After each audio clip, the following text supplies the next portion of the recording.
करके और साथ संगत जी अपने जीवन का कल्याण कर रहे हैं। सतगुरु माता सुदीक्षा जी महाराज ने साथ संगत जी ये जो ज्ञान दिया है, ये रतन हमें दिया है, जो साथ संगत जी गुरु के ही द्वारा परमात्मा को जानना, परमात्मा की प्राप्ति करना संभव है। चाहे हम किसी भी युग की बात करें, चाहे सतयुग की बात करें, चाहे त्रेता की बात करें, चाहे द्वापर की बात करें और अब इस कलयुग की बात करें, गुरु समर्थ होता है और सत्संग त्रिकालदर्शी होता है, तीनों लोगों को जानता है। तो ऐसे सदगुरु से मिलकर के हम भी मीरा जी की तरह इस ब्रह्म ज्ञान को प्राप्त कर रहे हैं। ज्ञान अंजन गुरु दियो, अज्ञान अंधेर विनाश, हरि कृपा से संत भेंटिया, नानक मन प्रकाश। नानक देव जी कहते हैं कि हरि कृपा से ये संत मिले हुए हैं, परमात्मा की कृपा से ये संत मिले हुए हैं। और सत्संग जी अब मेरा मन कैसा हो गया है प्रकाशवान। यानी जो अंधेरा था, जैसे दीपक अभी अवतारवाणी सुन रहे थे, दीपक को जलाते हैं तो अंधेरा खत्म हो जाता है, पानी जब पीते हैं तो प्यास खत्म हो जाती है। ठीक प्रकार से सत्संग जी मनुष्य की सारी शंकाएं ब्रह्म ज्ञान से खत्म हो जाती है। दुनिया में सबसे जितने भी ज्ञान हैं वो तो सत्संग जी फूल बताए हुए हैं। ब्रह्म ज्ञान इसकी मूल है, जड़ है, फल है। अब हमें ज्ञान तो मिला है, लेकिन इसकी संभाल कैसे करें? तो मीरा जी को यही तो समझाया था कि ये जो ज्ञान दिया है इसकी संभाल कर, राम रतन का जतन कर, माटी कर संसार। हे दुनिया के इंसान, ये जो तुझे ज्ञान दिया जा रहा है इसको तू वैसे ही मत समझ लेना, इसका जतन करना है, इसको बड़े हिसाब से रखना है अपने पास। राम रतन का जतन कर, माटी कर संसार, आया कबीरा फिर गया, झूठा है। कबीर जी कह रहे हैं कई बार जन्म हुए, कई बार आए संसार में, तो ये संसार कैसा है? झूठा है। अभी आप भजन सुन रहे थे तो साथ संग जी अब संसार को मिथ्या बताया है, जगत मिथ्या और प्रभु सत्य, परमात्मा की सत्ता सत्य है। इस सत्ता से अपना नाता जोड़ लो। ये जो समय मिला हुआ है साथ समय जी वो इस परमात्मा से नाता जोड़ने के लिए मिला है, और ये इसीलिए मिला हुआ है कि फिर तुझे आगे बढ़ने वाला नहीं है। आए हो इस जहां में, क्या काम है तुम्हारा? ये इंसान को संसार में क्यों आया है? तेरा क्या कारण है? तेरा रीजन क्या है? आए हो इस जहां में, क्या काम है तुम्हारा? लौटोगे किस मुकाम पर जब जाओगे दोबारा? यहाँ से जाना है, यहाँ सदा नहीं रहना है। यहाँ तो हम अभी सुन रहे थे कि श्वासों का क्या भरोसा, रुक जाए चलते चलते। इस संसार में हम मुसाफिर बन करके आए हैं और कोई इस जीवन का पता नहीं है कि किस मोड़ पर और कब ये धोखा दे जाए। तो इसके लिए ही महात्मा यही कह रहे हैं कि तू राम रूप ये ज्ञान दिया है, राम रूप का माटी कर संसार, आया कबीरा फिर गया, झूठा है संसार। हे इंसान, ये संसार तो झूठा है, मिथ्या है। तो महात्मा समझा रहे हैं, आयु इस जहां में, क्या काम है तुम्हारा? लौटोगे किस मुकाम पर जब जाओगे? यहाँ से जाने के बाद कहाँ ढोल ठिकाना है? मनुष्य जब अपना सर्विस करता है, कोई पैसा करता है, कोई बिजनेस करता है, तो उसको पता है कि शाम को मुझे लौट करके अपने निवास पर पहुंचना है। लेकिन साथ संगत जी उस समय कहाँ लौटेगा? कौन है तेरा ठिकाना? कोई ठिकाना तो ढूंढ ले। तो साथ संगत जी फिर महात्माओं ने बताया, ब्रह्मज्ञानी संतों ने बताया कि आए हैं इस जहां में ब्रह्म ज्ञान को है पाना, ब्रह्म ज्ञान को पा करके ब्रह्म ज्ञान में ही सत्संग जी महात्मा बता रहे हैं कि संसार में अब आ गए हैं, आए इस जहां में ब्रह्म ज्ञान को पाना। मीरा जी की तरह ब्रह्म ज्ञान को पा करके कबीर जी की तरह रामानुज जी ने जब कबीर जी को ज्ञान दिया तो सत्संग जी यही ब्रह्म ज्ञान दिया था कि आए इस जहां में ब्रह्म ज्ञान को पाना, ब्रह्म ज्ञान को पा करके ब्रह्म ज्ञान में ही समाना। ये है मनुष्य की सत्संग जी असली बात, असली उसके लिए चीज के संसार तो मिथ्या है और सत्संग जी हमें तो इस संसार से पार कैसे होना है।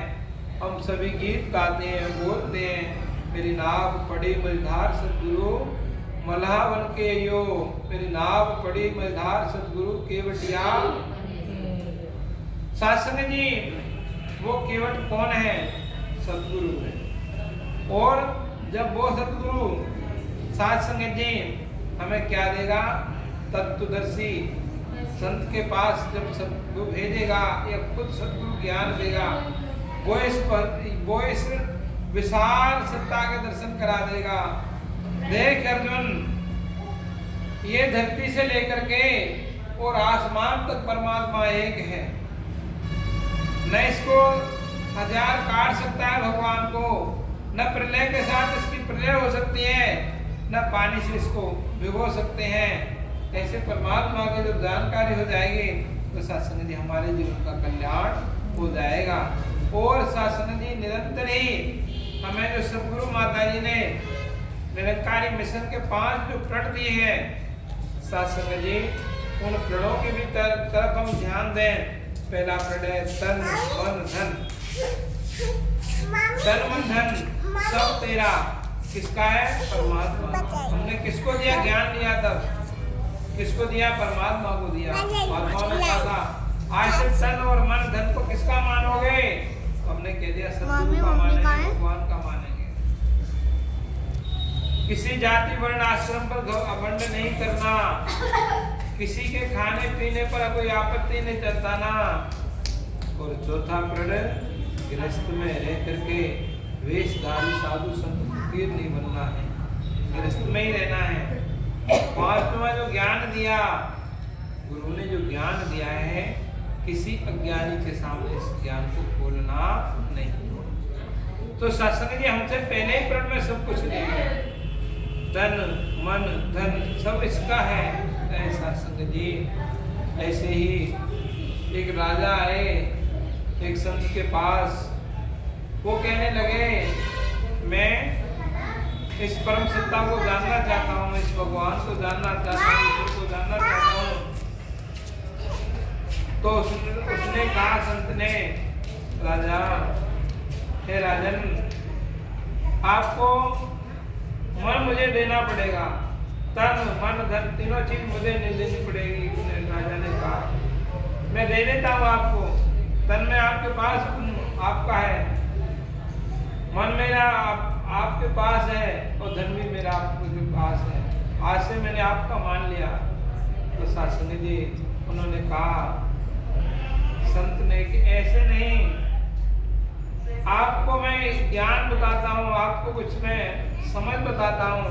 तो सत्संग जी उस राजा से उस संत ने कहा कि देखो मन ऐसे नहीं दिया जाता है, मन देने के लिए तो बहुत कुछ करना पड़ता है। तो राजा ने कहा महाराज मैं तो आप आज से आपको मन देता हूँ और ये मन आपका है, धन भी तेरा है, मन भी तेरा है और धन भी आज से आपका है। तो उन्होंने कहा कि ठीक है। तो उन्होंने राजा को ज्ञान देते समय और कहा कि मैं आपको ये ज्ञान दे रहा हूँ कि आप उत्तर दिशा को कभी भी कोई यात्रा मत करना, और उधर तो आप उत्तर दिशा को जाना तो उधर कोई यात्रा मत करना, और यात्रा करें तो वहां से कोई घुड़सवारी मत करना, कोई घोड़ा मत खरीदना, और अगर उधर घोड़ा खरीद भी ले तो उस पर सवारी मत करना। उन्होंने कहा ठीक है महाराज, ये तो अच्छी बात है, कोई बात नहीं है। फिर उन्होंने कहा कि आप घोड़ा खरीदोगे, सवारी करोगे और उत्तर दिशा को जाओगे तो एक बहुत सुंदरी आपको मिलेगी, जिसके सुनहरे बाल होंगे, बहुत सुंदर होगी, उसकी तरफ आप निगाह मत करना, आप देखना मत। उन्होंने कहा ठीक है महाराज, और अगर उसकी तरफ निगाह भी कर लें तो उससे बात मत करना। उन्होंने कहा ठीक है महाराज, और बात भी कर लें तो उससे शादी मत करना, और शादी भी कर लें तो उसको अपने साथ मत करना। उन्होंने कहा ठीक है महाराज। सात संग जी राजा ने वचन दे दिया कि ठीक है। तो क्या हुआ सासंग जी, जब राजा राजमहल से निकल रहा था तो सासंग जी आवाज लग रही थी कि काबुल से घोड़ा बिकने आया है और घोड़ा खरीद लो, बहुत अच्छा घोड़ा है, इसमें इतनी अच्छाइयाँ हैं और इसमें ये सारी चीजें। तो सासंग जी राजा ने मंत्रियों से कहा कि आप देख आओ कैसा घोड़ा है, भाई आप घोड़ा खरीद लो। और गुरु ने तो मुझे कह दिया है, महात्मा ने तो कि मुझे उस पर सवारी करनी नहीं है, पर खरीद लो, राजमहल में बना रहेगा। सासंग जी मंत्रियों ने कहा राजा को कि राजन घोड़ा तो बहुत अच्छा है। उन्होंने कहा खरीद लो, खरीद लिया। अब राजा ने कहा कि चलो खरीद लिया है तो इसमें सवारी करते हैं। तो सासंग जी सवारी करते हैं तो उत्तर दिशा की तरफ घोड़ा चलने लगा।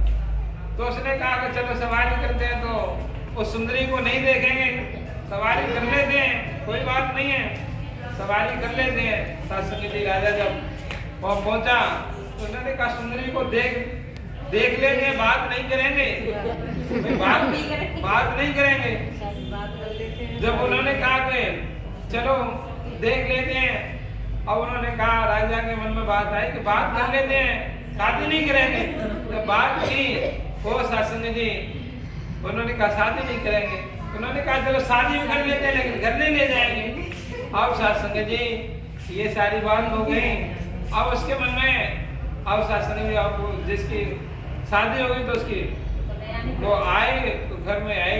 तो सासंग जी घर में आने के बाद उस राजा को कहा कि राजन आपका ये राजमहल, ये धन दौलत, ये सब मुझे बेकार लग रहे हैं, आप भी मुझे बेकार लग रहे हैं। उसने कहा राजा ने कि भाई मेरे राज्य में कोई कमी नहीं है किसी चीज की, न धन की कमी है न दौलत की कमी है, इतना बढ़िया आलीशान मेरा राजमहल बना हुआ है। तो उस रानी ने कहा कि महाराज सब कुछ होते हुए भी मैं आपसे कह रही हूँ कि आप इसमें कोई एक सत्संग करा दो। ये तो बहुत अच्छी बात है, मैं सत्संग करा देता हूँ, इसमें तो कोई बुराई की बात ही नहीं है। सात संग जी तो रानी उसके उस सुंदरी के कहने से और राजा ने अनाउंस कराया कि हमारे यहाँ सत्संग होगा। तो सत्संग जी वही संत आए, वही सत्संग कर रहे और उन्होंने सत्संग जी बताया कि तन मन धन इस परमात्मा का है। तो सत्संग जी जब जट उस राजा को ध्यान में वो बात आ गई कि मैंने तो पूरा तन मन धन यही छोड़ गया था, लेकिन मुझे तो वापस ये सुंदरी भी मेरे पास बैठ हुई है। तो सत्संग जी कृपा करो, मेहर करो कि ये जो ज्ञान हमें सदगुरु ने दिया है, सत्संग जी समझने के लिए दिया है। इस क्योंकि सत्संग जी संसार में रह रहे हैं लेकिन संसार में फंसे नहीं। संसार की सारी वस्तुओं का इंसान के लिए उपयोग के लिए दिया हुआ है। संसार की सारी चीजों का उपयोग करें लेकिन उससे चुपके। सत्संग का समय हो सत्संग में जाएं, खाने का समय हो खाना बनाएं, बच्चों का स्कूल का समय हो बच्चों को स्कूल भेजें, लेकिन सत्संग जी हम उस समय तक अपना ध्यान नहीं करें। तो आओ सत्संग जी कृपा करो, दया करो कि ये जो सदगुरु ने ब्रह्म ज्ञान दिया है, सत्संग जी इसका मुकाबला कहीं भी नहीं है। सत्संग जी कल गांव में बहुत सत्संगत हो रही थी, बहुत कम से कम 100 के करीब तो बहन थी, महात्मा थे और रामायण से सत्संग कर रहे थे। तो सत्संग जी दास ने उनको एक बात सुनाई रामायण से लेकर के। उन्होंने दास ने कहा कि जा सुनाम सुमिरत ग्वारा उतरे नर सिंधु अपारा। भाई वो कौन सा नाम है जिसको नाम लेने से और मनुष्य पार हो जाएगा। आप रामायण पढ़ रहे हैं, तो सत्संग जी वो कहने लगे कि हम तो भगवान की बात सुन रहे हैं। मैं आप बात तो ठीक कह रहे हैं, भगवान की बात सुन रहे हैं। भगवान का नाम ही एक ऐसा है जो उतार सकता है, लेकिन नाम के साथ नामी की भी पहचान बहुत जरूरी है। जब तक हम नामी को नहीं जानेंगे तब तक हमारी समझ में नहीं, तब तक आपकी समझ में नहीं आएगा। मैं किसी को बता दूंगा मोबाइल है मोबाइल है मोबाइल है और मोबाइल को दिखाऊं नहीं, तो शास्त्री को इसके सारे जो फंक्शन है वो बिल्कुल भी नहीं समझ पाएगा। तो शास्त्री जी जिसकी कृपा से मनुष्य भवसागर से पार हो रहा है, और वो है शास्त्री परम सत्ता, सर्वशक्तिमान परमात्मा, निरंकार, अविनाशी, अजन्मा, अडोल, ऐसे को पा करके भी सत्संग जी अगर मनुष्य फिर भी शंकाओं में रहता है तो सत्संग जी को शंका उसको घेर लेती है और फिर वो उसको भक्ति नहीं करने देती है। आज सतगुरु माता जी हमें समझा रही हैं कि चतुराई छोड़ जो आया शरण उसको मिल गई पूरी मंजिल। अगर इंसान के शंकाएं रहती हैं तो सत्संग शंकाओं में वो जीता है। मैं ये नहीं करूँगा तो मुझे ये नहीं होगा, मैं ऐसे नहीं करूँगा तो ऐसे नहीं होगा, वो शंकाओं में चला जाता है। लेकिन सत्संग जी जब मनुष्य की शंका समाप्त हो जाती है, यानी भ्रम उसका समाप्त हो जाता है, तभी ब्रह्म की प्राप्ति तभी होती है। माता जी ने लिखा है ब्रह्म की प्राप्ति और ब्रह्म की समाप्ति। भ्रम तो आदमी का तभी जाएगा तो जैसे मान लो दो चीज पीली है और जानकारी नहीं है, कोई कहता है ये भी सोना है, कोई कहता है ये भी सोना है, लेकिन सत्संग असली पहचान तो इसकी सुनारी बताएगा ना। भाई सुनार बताएगा, हमें तो पता नहीं है और मैं तो अभी नहीं जानता हूँ कि सोना कैसा होता है और उसकी पहचान नहीं है। कोई कहता है उसको ऐसे घिसलो तो वो सफेद निकल आएगा तो सोना, लेकिन सत्संग जल्दी मुझे पहचान नहीं आती है। लेकिन असली तो उसकी पहचान करने वाला कौन है? जोहरी है, सुनार है। लेकिन सत्संग ऐसे ही इस ब्रह्म ज्ञान का मालिक कौन होता है? सतगुरु मालिक होता है और वो सतगुरु सत्संग तत्व से परमात्मा को दिखाता। अब तत्व से परमात्मा को कैसे दिखाएगा? यानी गीता भी कह रही है कि भगवान ऐसा है, रामायण भी कह रही है कि भगवान ऐसा है, और ऋषि मुनियों की वाणी भी कह रही है परमात्मा ऐसा है। गीत भजन हम जो भी बोलते हैं वो सत्संग जी भगवान के बोलते हैं, लेकिन उस भगवान को इंसान जानता नहीं है। आज जानने की जरूरत है। अगर सत्संग जान जाएंगे तो हमारा सत्संग जी फिर जो झगड़ा चल रहा है दूर भागने का, भक्ति का नाम समर्पण है, भक्ति में शर्त नहीं चलती, वे शर्त समर्पित हो जाऊं हर श्वास तुम्हारे चरणों। वेकल जी ने ये बात कही है कि भक्ति में कोई शर्त नहीं चलती है, वे शर्त समर्पित हो जाऊं हर श्वास तुम्हारे चरणों में। सत्संग जी इस सतगुरु के चरणों में हमारी तोड़ निभ जाए, भक्ति निभ जाए, और सत्संग जी हर श्वास पर हम भजन बोलते हैं, हर श्वास पे वो सुमरन तेरा यूं बीत जाए जीवन मेरा, बनवारी में तेरे दर पे काटू जिंदगानी, माता से इच्छा करो जो ऐसी। हर श्वास में इसका सुमरन सत्संग जी होना चाहिए, लेकिन नहीं कर पाते हैं। आशीर्वाद दो कि सत्संग जी आपके चरणों में बैठ करके और ये हम सत्संग जी भक्ति कर पाए, क्योंकि यहाँ से कोई पता नहीं है, कोई आल गए हो, कोई काल गए हो, कोई जावन को तैयार करो। सत्संग जी कोई पता नहीं है इस जीवन का कि कब हमारे सत्संग जी अधूरे काम अधूरे रह जाएं। लेकिन जाने से पहले ये इंसान इस परमात्मा को जान ले, इस निरंकार को जान ले, जहाँ से सारी विद्याओं की उत्पत्ति होती है, उस अविद्या को जान ले। सत्संग जी एक ऐसी विद्या है जहाँ से सारी विद्याओं की जननी है परमात्मा, और बिना विद्या के इस परमात्मा के इंसान तेरा जीवन बेकार है। दिक दिक खाना, दिक दिक पीना, रेमत मंद गवार। सत्संग इंसान को क्या कहे? तेरे जीवन को धिक्कार है खाने के लिए, तेरे धिक्कार है पीने के लिए। नानक देव जी ने तो यहाँ तक कह दिया है, इंसान बिना परमात्मा को जाने तू जो कुछ भी खाता है वो कोए की छेर है, और बिना परमात्मा को जाने जो कुछ भी तू अपने शरीर पर पहनता है वो तेरा कफन, वो तेरा लिबास नहीं है, वस्त्र नहीं है, वो तेरे कफन के समान है। इधर रामायण भी कह रही है कि अगर इन आंखों से परमात्मा को नहीं जाना तो वो आंख भी उस मोर की पंख पर जो नकली आंख छुपी होती है, ऐसी आंख है साथ संगत जी।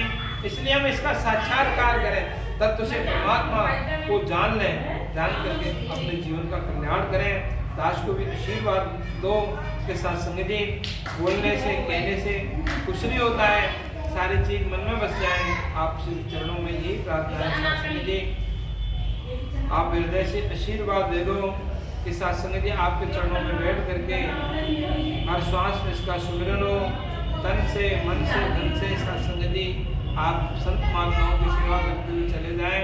और साथ संगत सदगुरु माता जी ने फिर एक हमारे ऊपर रहमतें की हैं कि नए साल में साथ संगत जी अभी पिछले 13 तारीख को महात्मा अलवर से आए थे। नए साल में साथ संगत जी महात्मा जयपुर